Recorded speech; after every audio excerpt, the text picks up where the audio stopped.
Periodo posclásico, los mexicas. El tercer periodo de la historia de la civilización de la náhuatl es conocido como periodo posclásico o periodo decadente. Después de 5.800 años de formación y más de 1.000 años de esplendor, vendrán 670 años de decadencia, siendo la cultura mexica la representante de esta última parte de la historia propia nuestra.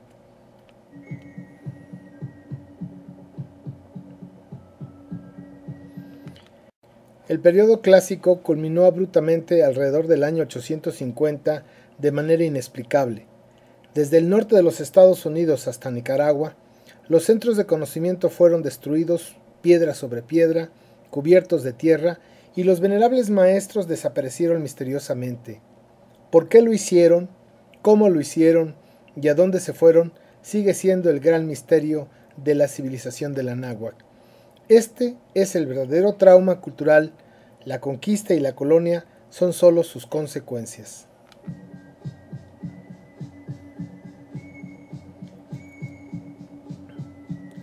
En el mito anahuaca se dice que Quetzalcóatl fue engañado por su eterna contraparte, Tezcatlipoca, quien burló a los 7 guardianes que le protegían en su centro de conocimiento y le entregó un espejo como regalo. Cuando Quetzalcóatl se vio reflejado en él, encontró el rostro de un anciano envejecido, motivo por el cual transgredió sus milenarias enseñanzas de virtud y equilibrio para, arrepentido, partir de la náhuatl rumbo al oriente, con la promesa de que regresaría en el año 1 Caña, año que se repetía cada 52 años en el ciclo del calendario anahuaca.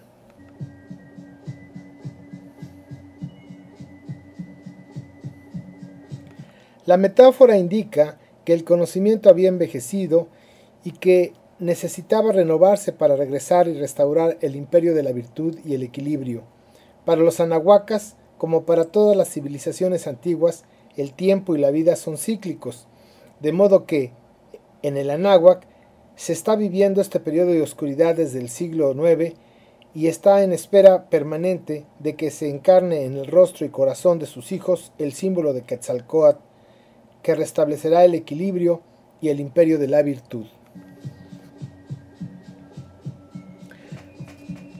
De este modo, ante la ausencia de los venerables maestros toltecas, los seres humanos comunes y corrientes empezaron a trastocar y a deformar las enseñanzas de Quetzalcóatl y su estructura de conocimiento para regir el mundo y la vida. Los administradores se volvieron supremas autoridades llamadas ahora señores, como nunca había existido. La tierra se empezó a dividir en señoríos e inició la propiedad privada. Los sacerdotes se apropiaron de las enseñanzas que libera al espíritu y la hicieron una religión que dominaba a los pueblos. Los guerreros del espíritu pasaron a ser guerreros de la materia, que defendían jerarquías, posiciones y bienes terrenales. La inercia de la materia poco a poco atrapó a los anahuacas y los condenó a los perturbadores abismos de la estupidez humana. El gran legado tolteca poco a poco se fue diluyendo y transformando de manera negativa.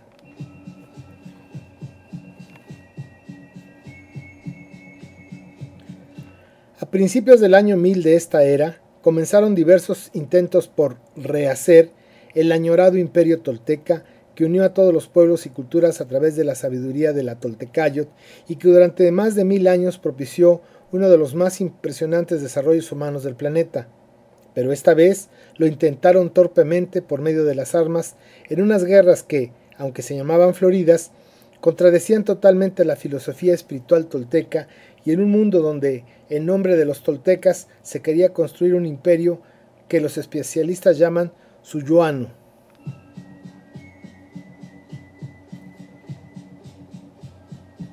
Las ciudades-estado o señoríos empezaron a florecer en todo el SEM anáhuac en el periodo posclásico.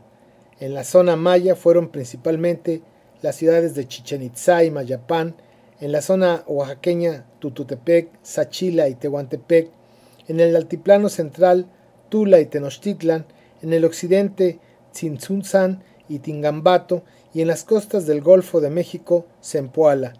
La intención de recrear el mítico imperio tolteca estuvo presente en los pueblos y culturas del posclásico como una obsesión por reconstruir el mundo tolteca perdido.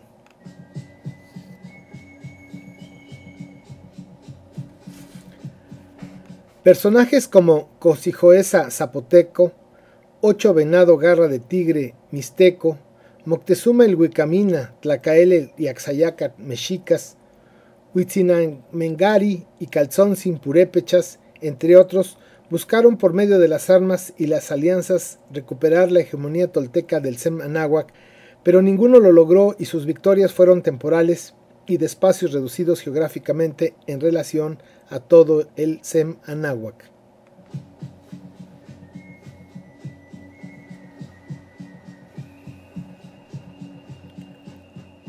Los mexicas llegaron al Valle de México en el siglo XII en calidad de nómadas cazadores-recolectores. No sabían hablar la milenaria lengua náhuatl, no sembraban maíz ni tejían algodón.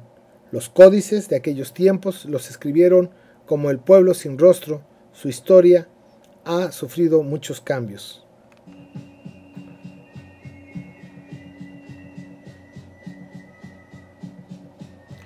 Primero fue registrada por los pueblos antiguos como los vagabundos e incivilizados.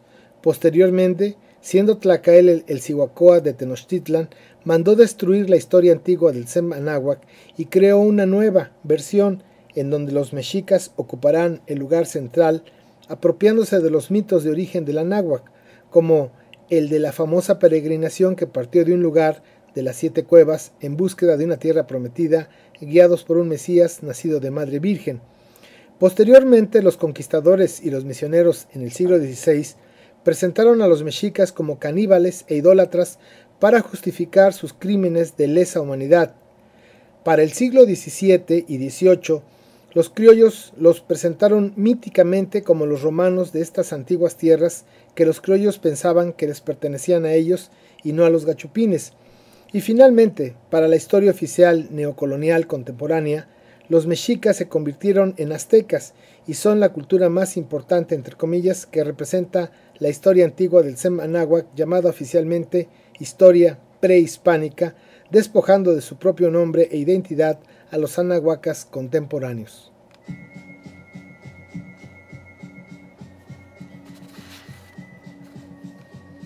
Lo cierto es que los mexicas desde el siglo XIII se fueron apropiando del legado tolteca y finalmente, después de un largo peregrinaje por el Valle de México, fundaron en 1325 la Ciudad de México Tenochtitlan.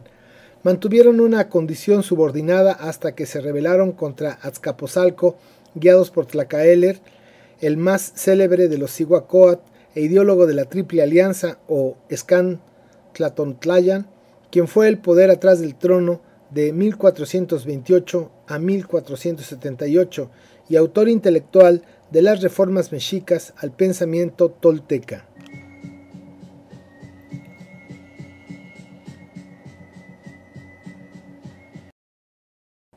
En efecto, Tlacaelel cambió el sentido místico espiritual tolteca por una ideología guerrera materialista inspirada en su numen tutelar Huitzilopochtli. Este cambio no solo desbancó a Quetzalcóatl, sino que le dio a la sociedad mexica un poder relativo y muy corto, del año 1440 a 1521, y fincó las bases para que, a la llegada de los europeos, se produjera una guerra civil entre los pueblos de la Náhuac. Unos defendían la validez de la moderna dualidad Tlaloc-Huitzilopochtli encabezada por los mexicas, y el otro bando defendía la milenaria dualidad tolteca de Tlaloc-Quetzalcóatl, abanderada por las mentiras y argucias de Hernán Cortés, quien se autonombró el embajador y capitán de Quetzalcóatl.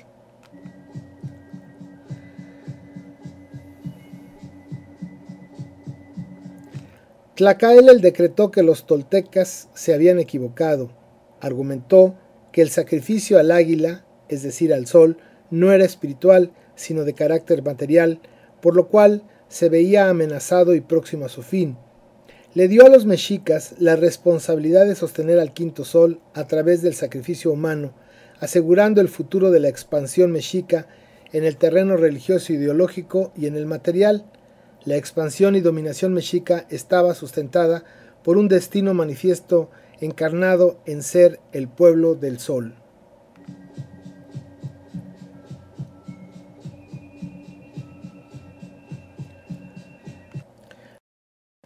La transgresión de la Toltecayot cambió el sentido místico espiritual de la sociedad por un sentido bélico material.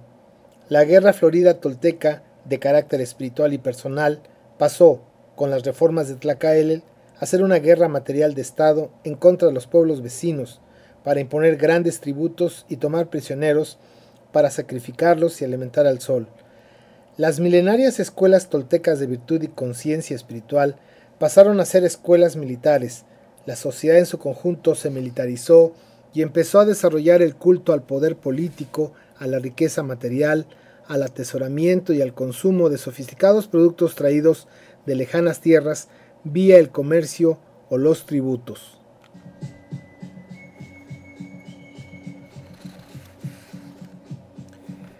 Sin embargo, pesaba de gran manera sobre la dirigencia mexica la anunciada profecía del esperado y temido regreso de Quetzalcóatl cada 52 años, en el que se podía cumplir la fatídica profecía con la fecha unocaña.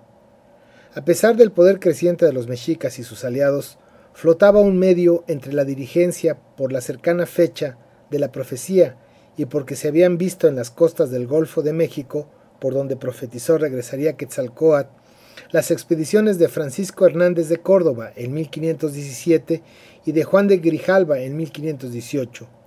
La llegada de Cortés, el año de la profecía, y con el amplio conocimiento que le dio Malinche del momento histórico que vivía el imperio mexica, Cortés se presentó como el capitán de Quetzalcóatl con el que provocó una guerra civil que destruyó al imperio mexica.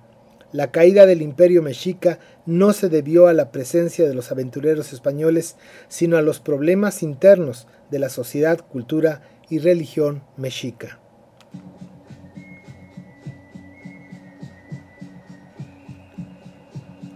El periodo posclásico es el menos valioso para fundamentar los valores de nuestra identidad, pero el más conocido y deformado, en parte, por los propios conquistadores y colonizadores, y en los últimos 2 siglos por los criollos en el poder, que han creado una historia oficial prehispánica en la que los mexicas o aztecas resultan la cultura más importante del pasado antiguo de México, error que fortalece el centralismo y superioridad de la ideología criolla que asegura que Tenochtitlan ha sido la capital milenaria del México antiguo y que esta poderosa cultura de cientos de miles de temibles guerreros fue derrotada y sometida por un puñado de españoles, lo cual es totalmente falso, pero ha sido la base de la colonización mental y cultural de los hijos de la civilización de la náhuatl.